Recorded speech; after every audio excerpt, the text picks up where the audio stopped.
So this is how shutter drag works. We have our model Haven here in this relatively dark space.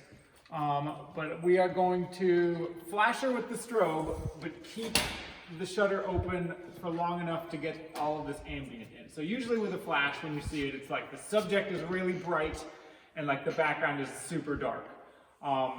Generally with an on-camera flash. But so what this does is you're basically just keeping your camera on manual and letting your flash go off, but you're just keeping a longer shutter speed, maybe longer than you would normally hand hold it, just to like let in that ambient light. So whenever the flash hits your subject, bam, super fast, and it's gonna freeze it in your frame, but then you're still gonna have a longer, so if you move the camera, for instance, or zoom the camera while you're taking the picture at that long exposure, you will get a sharp part, which will be where the flash hits your subject, but then the rest will be this sort of blurred motion of the ambient light. So right now I'm at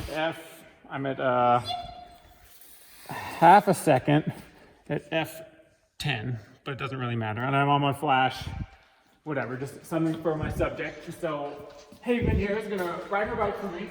Can you ride right through her? Can you do it?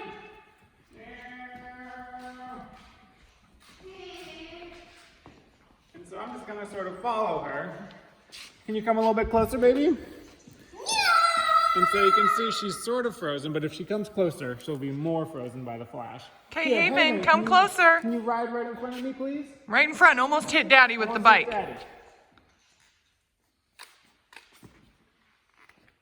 There we go. So it sort of freezes her face, but then the rest of everything is sort of blurry. And so you sort of still see the kind of harsh flashlight that's on her. But I've dragged out the shutter speed, so it's sort of this long, blurry thing. If she stood a little bit more still, Haven, can you come just stand for me really quick right here? And we'll do a still picture. Because it can also be fun. All right, just stand right there, perfect. If you also zoom the camera while you're taking the picture, because then you kind of get this crazy effect where the whole background is sort of zooming in. Or if you move the camera, you can kind of see there's still sort of a sharp spot of her, but then the rest of it's blurred. And so granted, if you bring your exposure down, so let's say I'm at 1/8 of a second now, haven't changed my flash or my f-stop, you'll see that the background becomes much darker than the shot before.